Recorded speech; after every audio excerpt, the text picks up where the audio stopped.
Bismillahirrahmanirrahim.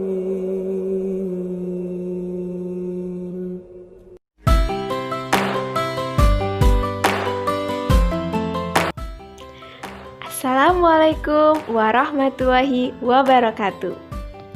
Selamat pagi solihah-solihah permata hati.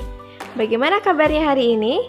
Semoga kalian semua dalam keadaan sehat dan tetap semangat meskipun kalian harus belajar dari rumah karena untuk pencegahan penularan COVID-19.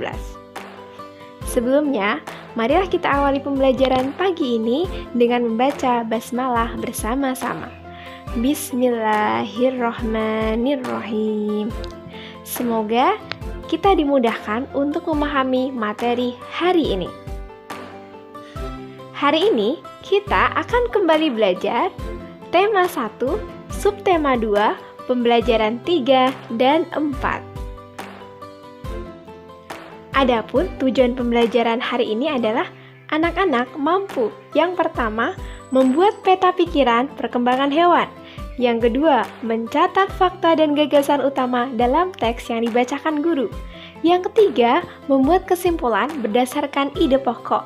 Yang keempat, perilaku yang sesuai dengan sila keempat Pancasila. Bagaimana? Sudah siap belajar? Siapkan alat tulis kalian ya.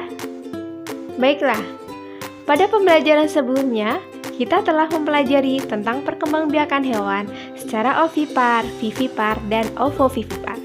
Sekarang, coba kalian amati di sekitar kalian. Hewan-hewan apa saja yang termasuk ovipar, vivipar, dan ovovivipar? Bagaimana? Sudah ketemu?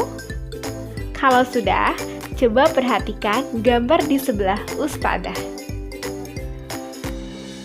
Ketiga, gambar tersebut termasuk hewan ovipar. Benar, kenapa? Karena ketiganya tidak memiliki daun telinga. Kemudian, ciri-ciri lainnya, sebagian besar hewan mengerami telurnya. Sekarang, coba perhatikan gambar di sebelah Ustadzah. Hewan-hewan tersebut adalah hewan yang berkembang biak secara vivipar karena mereka memiliki daun telinga, memiliki kelenjar susu, dan tubuhnya ditutupi oleh rambut. Pintar sekali. Nah, selanjutnya ini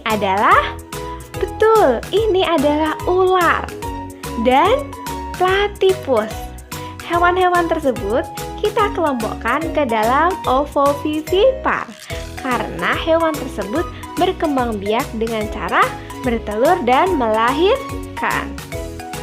Nah, tadi kita sudah mengelompokkan mana yang termasuk ovipar, ovovivipar, dan vivipar.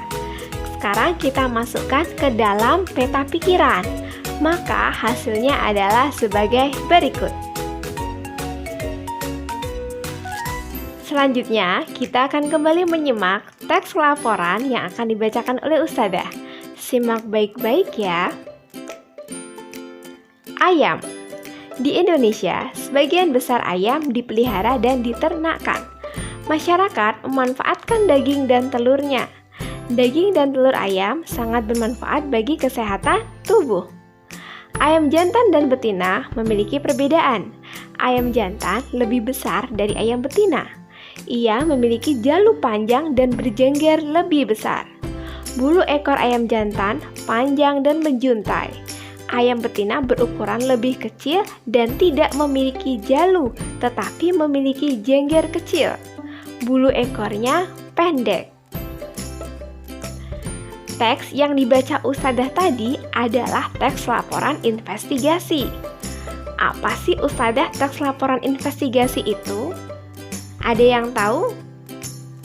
Nah, sekarang kita akan mencari tahu.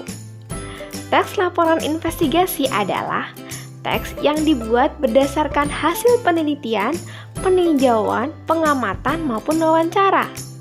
Nah, sekarang coba kita cari tahu fakta yang terdapat dalam teks tersebut ya. Yuk, kita lihat teksnya. Nah, dari teks tadi, apa sih faktanya? Dalam sebuah teks laporan, informasi yang didapatkan berupa fakta atau kebenaran karena berdasarkan pada pengamatan ataupun wawancara. Dalam teks ayam, kita bisa melihat bahwa semua informasi yang ada dalam teks bacaan tersebut berupa kebenaran. Sehingga semua kalimat yang ada dalam paragraf tersebut berupa fakta. Setelah mencari tahu fakta dari teks tersebut, sekarang kita temukan ide pokok dalam teks tersebut. Paragraf pertama, ide pokoknya yaitu ada di kalimat utama, yaitu apa anak-anak? Benar, pemanfaatan ayam. Kita lanjut ke paragraf kedua. Paragraf kedua, ide pokoknya yaitu perbedaan ayam jantan dan ayam betina. Nah, bagaimana? Gampang kan mencari ide pokok dalam sebuah teks?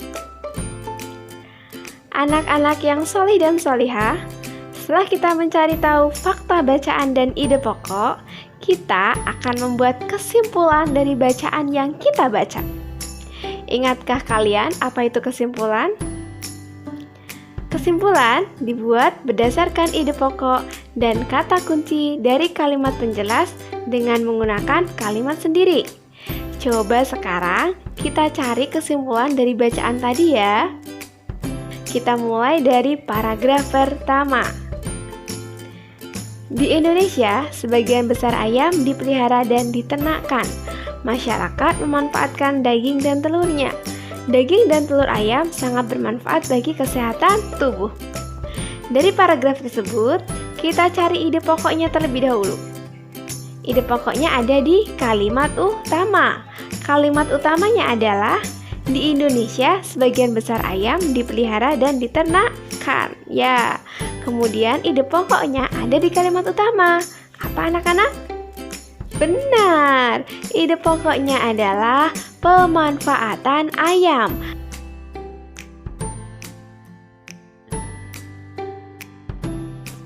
Jadi, kesimpulannya kita kembangkan dari ide pokok dan kalimat penjelasnya.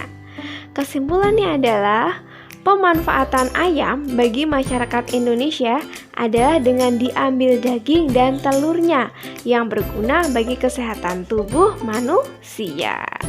Jadi, gampang kan untuk mencari kesimpulan dari sebuah paragraf? Selanjutnya, paragraf kedua, kalian coba cari kesimpulannya ya. Nah, jadi untuk membuat kesimpulan, yang harus kita lakukan adalah yang pertama, baca teks bacaan dengan seksama. Yang kedua, catat ide pokok dalam teks bacaan. Dan yang ketiga, simpulkan isi cerita dengan bahasa sendiri. Sekarang, Ustazah akan bercerita kembali ya. Edo membawa oleh-oleh ikan bandeng asap dari Sidoarjo. Ia membawa satu ikan ke sekolah untuk dibagikan kepada teman-temannya saat makan siang. Potongan ikan hanya cukup untuk 6 orang. Saat makan siang tiba, selain sahabatnya, 3 orang temannya yang lain ikut bergabung. Semuanya ada sekitar 9 orang mengelilingi meja kantin.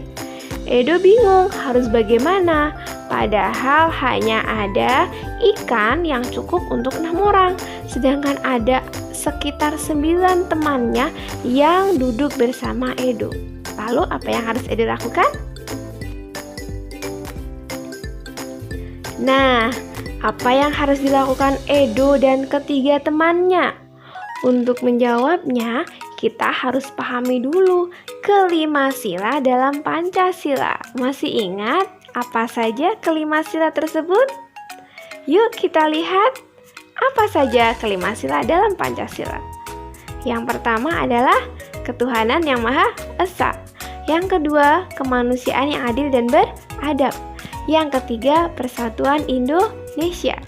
Yang keempat, kerakyatan yang dipimpin oleh hikmat kebijaksanaan dalam permusyawaratan perwakilan. Dan yang kelima adalah keadilan sosial bagi seluruh rakyat Indonesia. Nah, termasuk manakah sikap kita jika disesuaikan dengan kelima Pancasila tersebut? Benar, sikap yang harus kita ambil harus sesuai dengan sila yang keempat, yaitu kerakyatan yang dipimpin oleh hikmat kebijaksanaan dalam permusyawaratan perwakilan. Nilai yang terkandung dalam sila keempat Pancasila adalah yang pertama, warga negara Indonesia mempunyai hak dan kewajiban yang sama. Yang kedua, mengutamakan kepentingan bersama di atas kepentingan pribadi. Yang ketiga, melakukan musyawarah untuk mengambil keputusan. Dan yang keempat, dalam musyawarah menggunakan asas kekeluargaan. Sekarang, coba kita amati di sekitar kita, perilaku apa saja yang sesuai dengan sila keempat.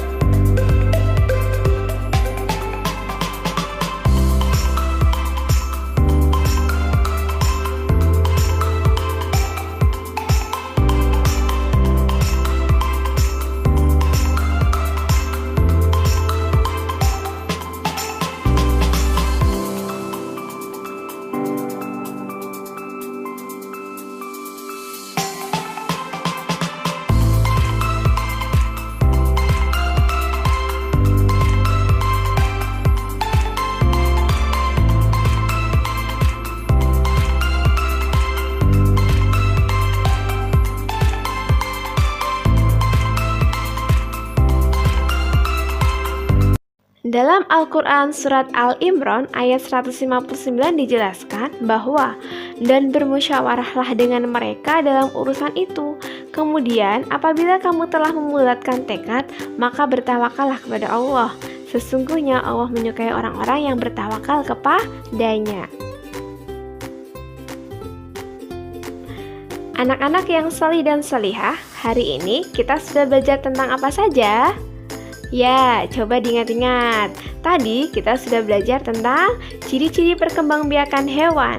Yang kedua, kita juga sudah belajar tentang mencatat fakta dari sebuah teks dan menarik kesimpulan. Dan yang ketiga, kita juga sudah belajar tentang membuat kesimpulan dari ide pokok. Dan yang keempat adalah kita belajar tentang perilaku yang sesuai dengan sila keempat Pancasila. Kita akhiri pembelajaran hari ini dengan baca hamdalah bersama-sama. Alhamdulillahirabbil alamin. Meskipun kalian di rumah, jangan lupa terus belajar dan baca buku ya, karena dengan membaca buku bisa menambah pengetahuan kita. Kerjakan tugas yang diberikan oleh ustadzah di buku tugas kalian. Jangan lupa praktekkan protokol kesehatan COVID di rumah kalian dengan menghindari tempat berkerumun. Jika keluar, jangan lupa pakai masker, cuci tangan, dan jaga jarak. Sampai jumpa kembali pada video berikutnya. Wassalamualaikum warahmatullahi wabarakatuh. I should fuck her in a Benz.